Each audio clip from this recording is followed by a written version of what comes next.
Last night, this programme revealed how Brexit campaigners working for Leave.eu faked a video and appeared to stage photos of a migrant attack.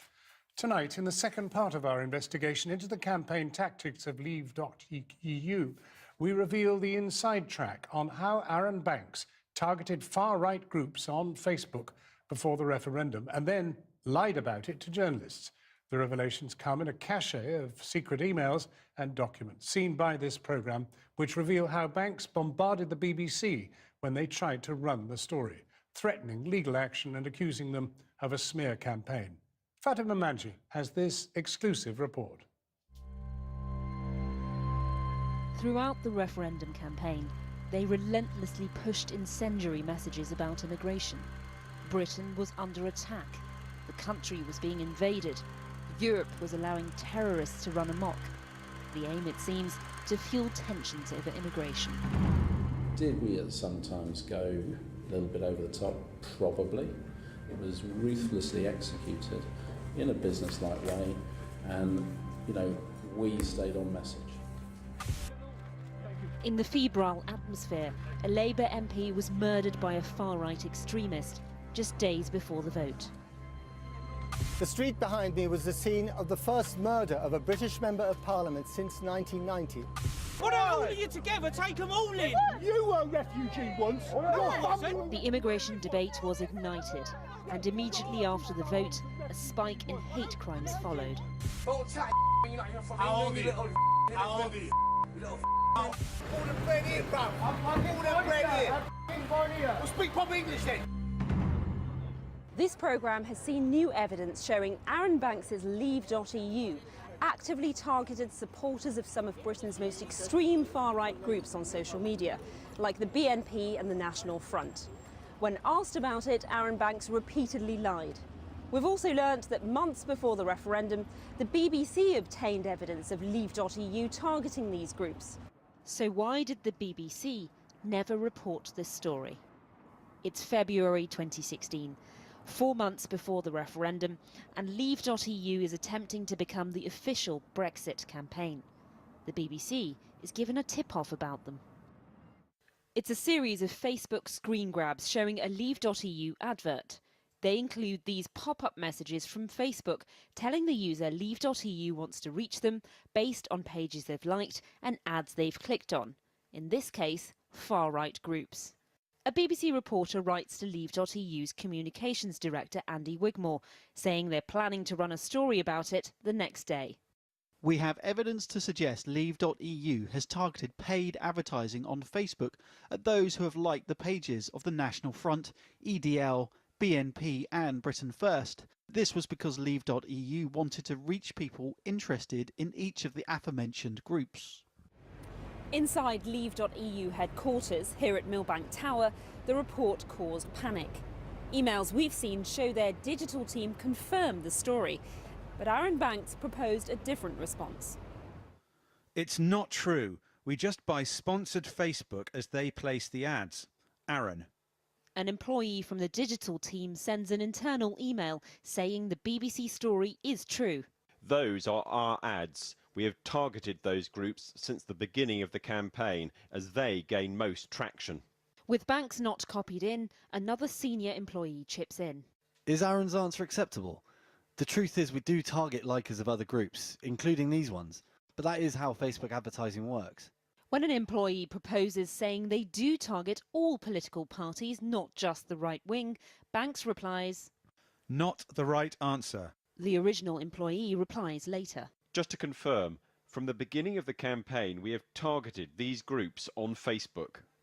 The story the BBC had was true, but according to the emails we've seen, the response from Arron Banks and Andy Wigmore wasn't. They decided to launch a full-on assault on the BBC, claiming the corporation was biased and threatening them with legal action. And they appealed to the then head of BBC political programmes, Robbie Gibb. He's now Theresa May's top spin doctor. Robbie Gibb is one of the most powerful people in Number 10. He's been the director of communications there since 2017.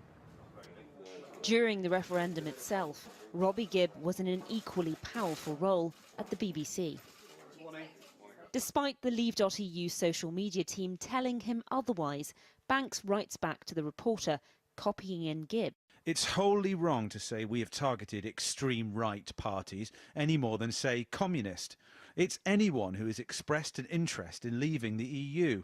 Your report needs to reflect this, or it will be biased, and if we have to, we will take whatever legal action we need to protect our reputation.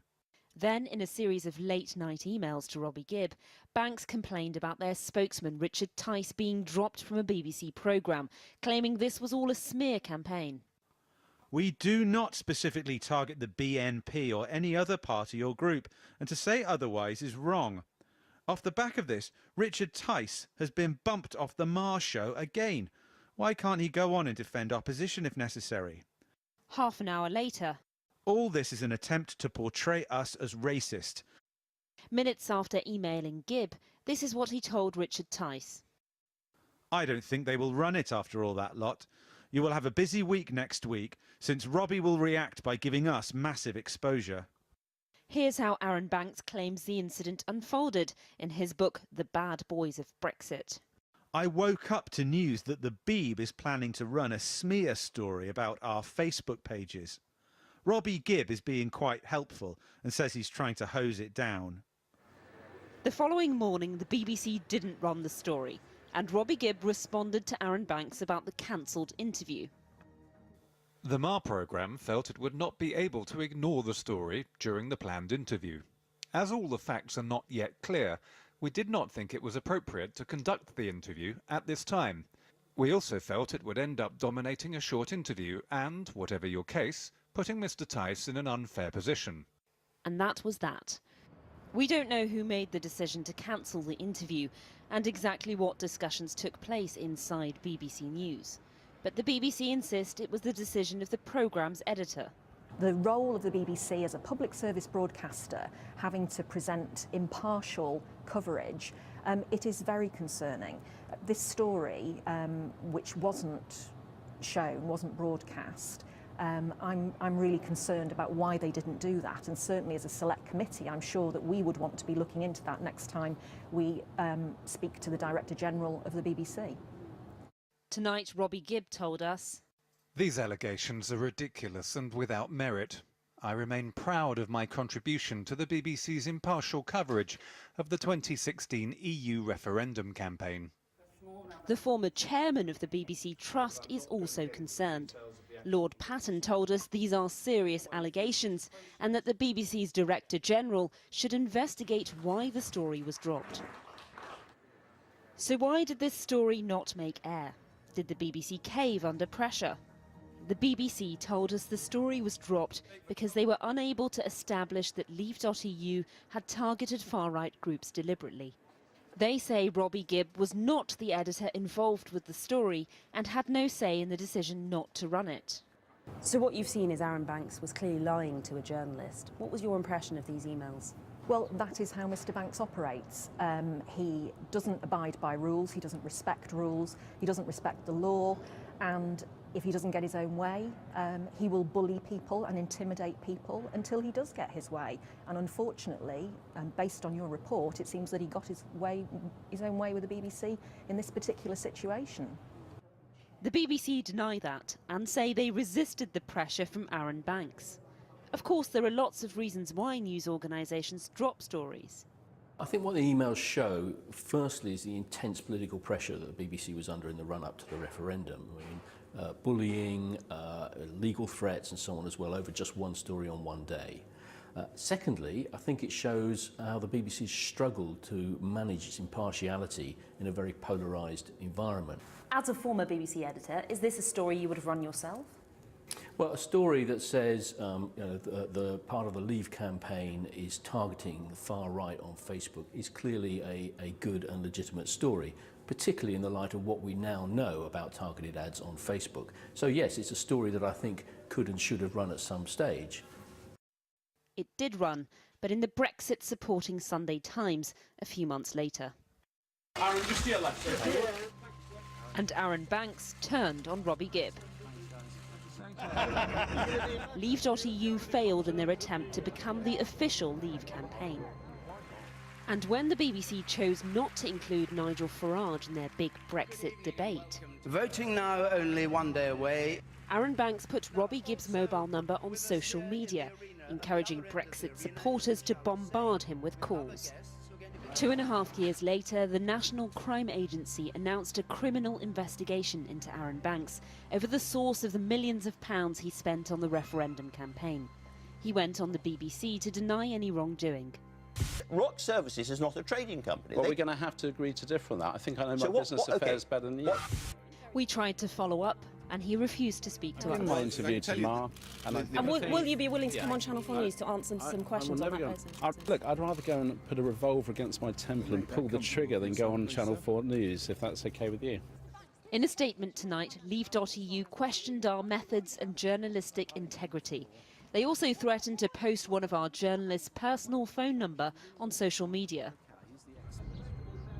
Britain's biggest political donor remains very active in campaigning around Brexit. Social media allows his group and others to operate in the shadows and produce disinformation. But can we sort fact from fiction? Well, in response to that report, the BBC have told us tonight in a statement, the BBC covered hundreds of stories on Brexit. We have seen no evidence to substantiate claims that our editorial standards have been compromised in any way.